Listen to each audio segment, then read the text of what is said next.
Parlons à présent de l'année 2022 avec des perspectives qui concernent un peu plus que les marchés. Ce ne sont pas des prévisions de marché au sens strict du terme, mais des prévisions pour les évolutions futures de l'industrie de la gestion d'actifs. Et ce sont les équipes de Mercer qui ont mené ce travail annuel de prospective. Boutros Thierry est avec nous en plateau, le directeur des solutions d'investissement France de Mercer. Bonjour et bienvenue Boutros. Bonjour. Merci beaucoup d'être là. Vous allez nous parler de la métamorphose. Donc c'est ainsi que vous caractérisez ce qui attend l'industrie de la gestion d'actifs en 2022 et dans les prochaines années. Mais un mot peut-être pour positionner Mercer dans l'industrie justement de la gestion d'actifs. C'est un très grand groupe diversifié de conseils, d'expertise, de solutions. Il y a des thématiques RH, santé, retraite, mais il y a aussi un pôle solutions d'investissement que vous représentez. Tout à fait. Mercer, c'est un très grand groupe international qui fait beaucoup de choses. Sur l'investissement, c'est un acteur qui est leader mondial sur ces deux activités, que sont le conseil en investissement et la gestion d'actifs en architecture ouverte.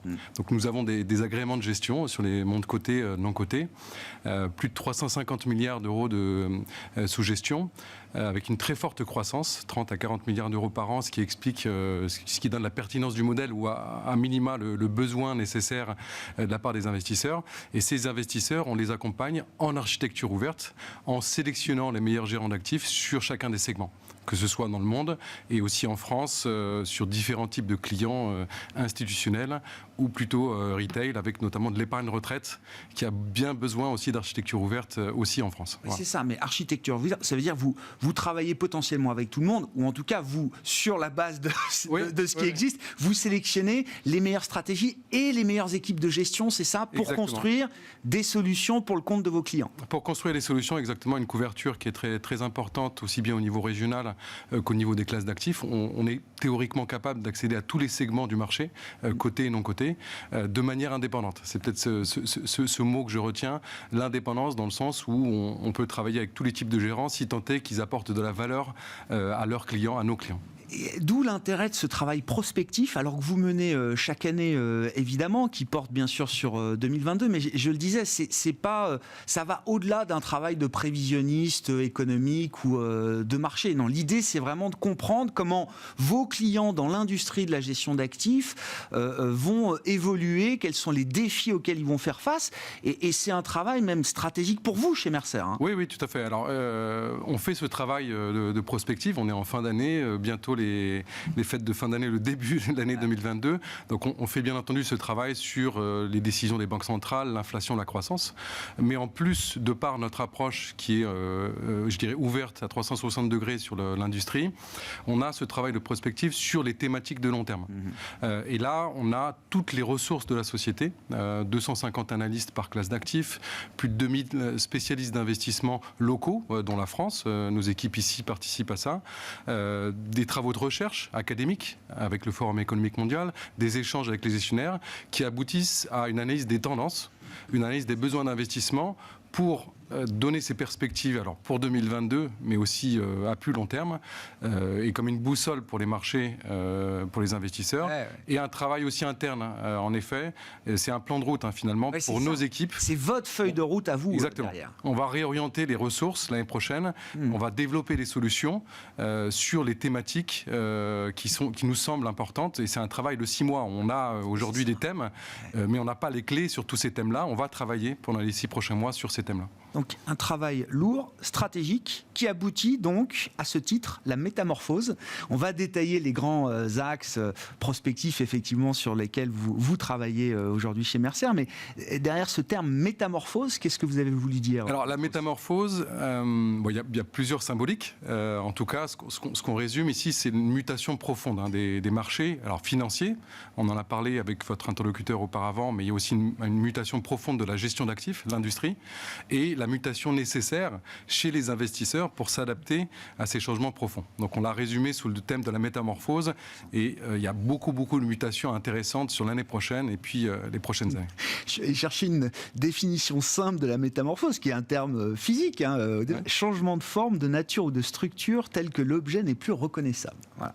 Oui. Cette idée de mutation, effectivement, et de mutation industrielle même pour ce monde de la gestion d'actifs. Derrière la métamorphose, qu'est-ce qu'on trouve? Alors, il y a trois grands axes, Boutros. Il y a un thème macro, il y a un thème durable, lié aux enjeux de développement durable, et puis un thème de pur investissement, on va dire, pour vos clients et pour l'industrie de la gestion d'actifs.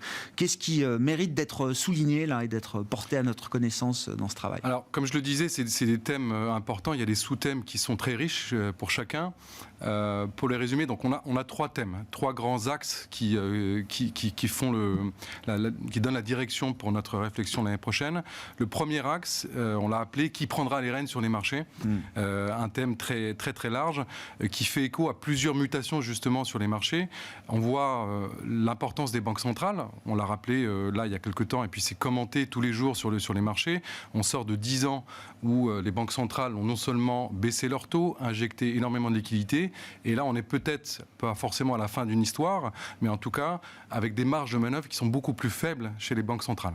Mais il y a beaucoup d'autres mutations sur les marchés. La prise de pouvoir de l'Asie et de la Chine qui disputent l'hégémonie économique aux États-Unis, qui développe des choses très importantes sur son marché intérieur et autour de son marché. On a la désintermédiation bancaire, les banques qui sont de moins en moins influentes sur les marchés.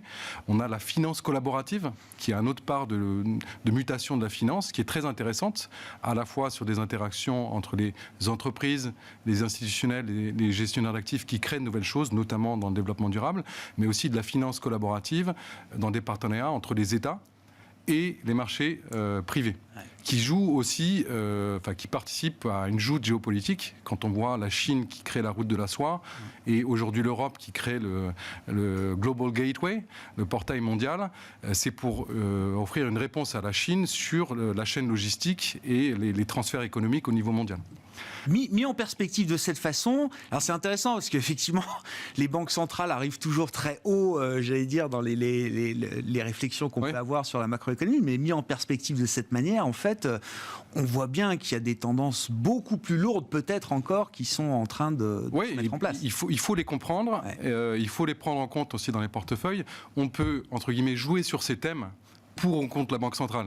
C'est mieux d'être pour que contre sur les 10 dernières années. Il fallait pas être contre. Il fallait pas être contre, mais on peut vouloir s'en dissocier. C'est ça. Le thème de la Chine, on va créer une solution l'année prochaine sur la Chine, spécifiquement sur la Chine, et en miroir une solution émergente hors Chine pour permettre aux investisseurs de jouer ces thèmes-là, où il faudra les jouer de manière structurelle, mais aussi de manière dynamique. Il y a d'autres tendances lourdes qui permettent de s'extraire un petit peu de la question monétaire permanente, qui va baisser ses taux, combien, etc. Enfin, on peut être positionné sur d'autres tendances largement aussi lourdes que cette question monétaire. Oui, des thèmes macro, alors sur les mondes cotés, ou des thèmes plus structurels sur le non-coté, par exemple.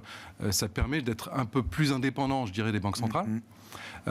Et d'aller chercher des rendements et aussi répondre à des questions sur l'inflation. Les actifs réels permettent de s'indexer structurellement à l'évolution de l'inflation, avoir des infrastructures essentielles par exemple. Donc c'est une bonne réponse qui peut être faite sans être pris de court par des marchés, même si à court terme il faut continuer à gérer et, on continuera de parler des banques centrales. S'intéresser à ces sujets-là, bien sûr. Autre tendance lourde, alors là, qui est liée aux enjeux de développement durable, donc c'est un thème en tant que tel, là aussi indépendant d'ailleurs des banques centrales d'une certaine manière.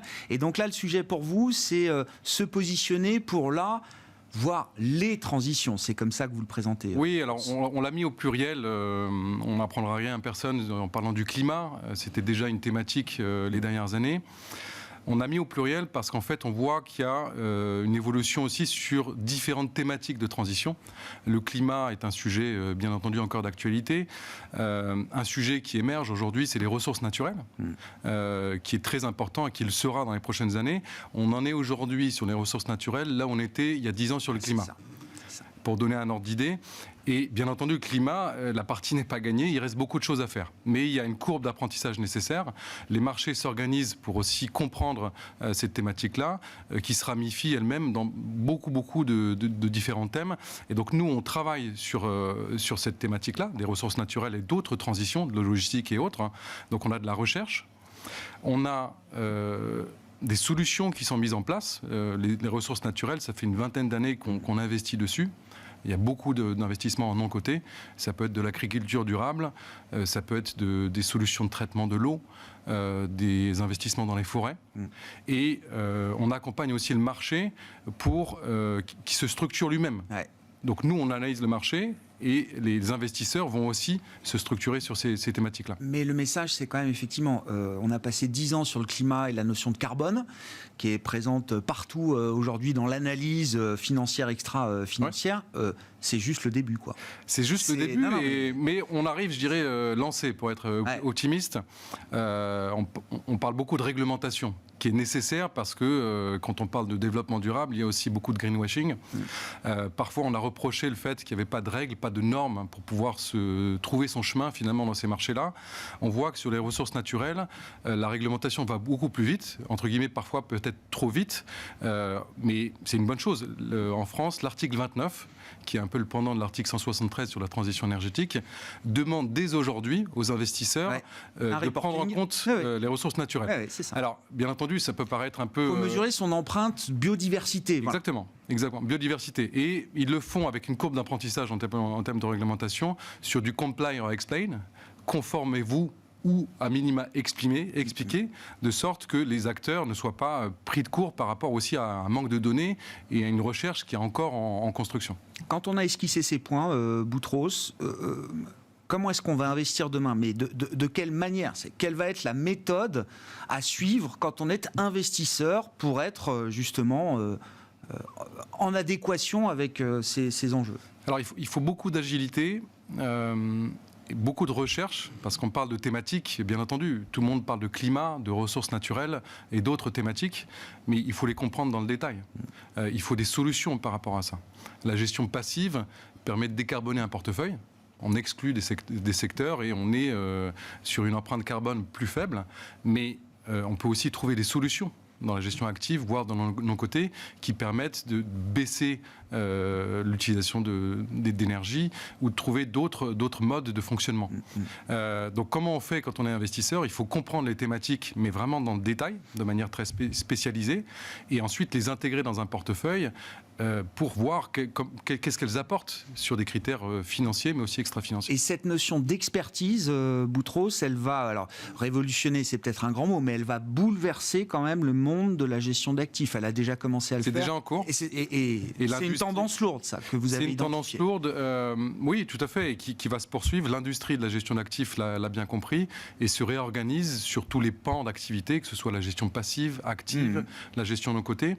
Et c'est pour ça que le troisième thème de 2022, mais aussi pour les prochaines années, de diversification, c'est pas un thème nouveau, la diversification, mais il faudra réussir à accompagner ça par rapport à des spécialistes qui sont de plus en plus nécessaires sur la gestion. Merci beaucoup Boutros d'être venu évoquer avec nous donc ce travail prospectif sur 2022 et au-delà, la métamorphose selon Mercer. Boutros Thierry qui était avec nous en plateau, directeur des solutions d'investissement France de Mercer. Merci beaucoup.